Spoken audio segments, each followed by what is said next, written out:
બોડેલી ગામને નગરપાલિકાનો દરજ્જો મળતા બોડેલીના નગરવાસીઓમાં ખુશી વ્યાપી છે।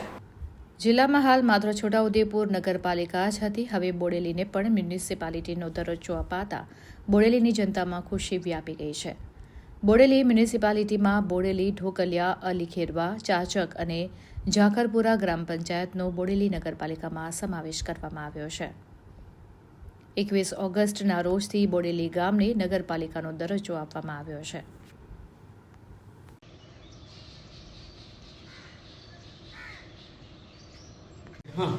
આજે 22 ઓગસ્ટ ગુજરાત સરકાર શ્રીએ બોડેલીને નગરપાલિકા જાહેર કરતું જાહેરનામું પ્રસિદ્ધ કર્યું, તે ધ્યાન પર આવ્યું। ગુજરાત સરકાર શ્રીનો ખૂબ ખૂબ આભાર। પરંતુ આ વિષયમાં એક ઘટના સવિસ્તર કહીશ। વર્ષ 2007માં હું અને મારા મિત્રોએ બોડેલી નગરપાલિકા બનાવવા માટેની એક મુહિમ શરૂ કરેલી। તત્કાલીન મુખ્યમંત્રી શ્રી નરેન્દ્રભાઈ મોદી, તત્કાલીન શહેરી વિકાસ મંત્રી આઈ કે જાડેજા સમક્ષ વિસ્તૃત રજૂઆત કરેલી। 2007માં આ મુહિમ શરૂ થયેલી। સંજોગો વસાત અને દુર્ભાગ્યપણે આ 2025માં મુહિમ પૂરી થઈ।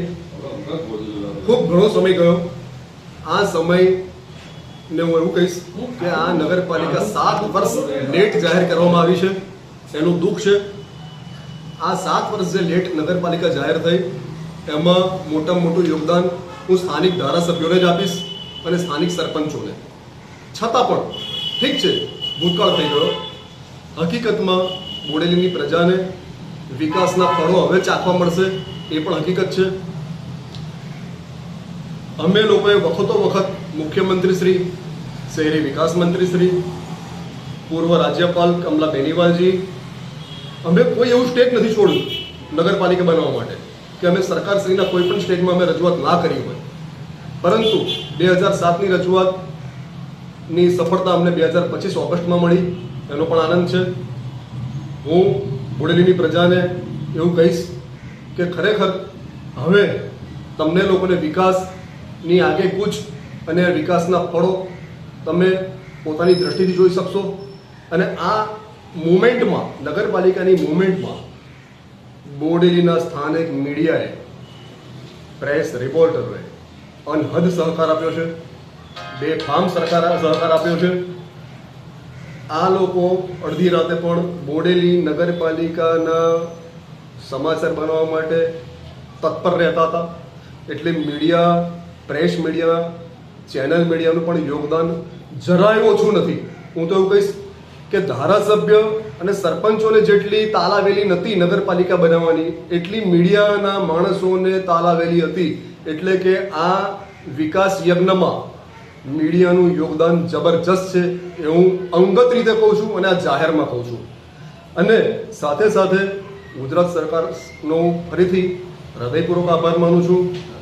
જે લોકોએ વિરોધ કર્યો નગરપાલિકાનો, ધારાસભ્યએ વિરોધ કર્યો છૂટી રીતે, સરપંચોએ ખુલ્લેઆમ વિરોધ કર્યો, જે લોકોએ તરફેણ કરી ખુલ્લેઆમ નગરપાલિકાની, એ બધાનો ખૂબ ખૂબ હૃદયપૂર્વક આભાર અને ખૂબ ખૂબ ધન્યવાદ। Thank you very much. Dilubhai Thakkar, Bodeli જિલ્લાના હાર્દસમાં બોડેલી સેન્ટરને ધ્યાનમાં રાખીને સરકારે વર્ષો જૂની માંગણી, જેના લાંબા સમયથી પક્ષ વિપક્ષ બધા ભેગા થઈને એની માંગણી કરતા હતા કે નગરપાલિકાનો દરજ્જો આપો।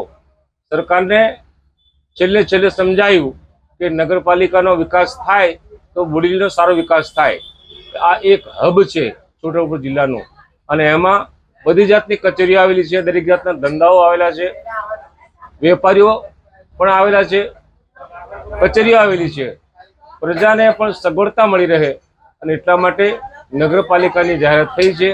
એ સરકારની આ જે વાત જાહેર થઈ છે એને બિરદાવું છું, એટલા માટે કે લાંબા સમયથી અહીંના સરપંચો, અહીંના તાલુકા પંચાયતના સભ્યો, અહીંના જિલ્લા પંચાયતના સભ્યો, માજી સભ્યો, તાજી સભ્યો, કોંગ્રેસના મહારથીઓ, ભાજપના મહારથીઓ, આપ પાર્ટીના મહારથીઓ બધા બોડેલીના માટે દિલ દઈને રજૂઆત કરતા હતા, અને એ રજૂઆત આજે ફળી છે।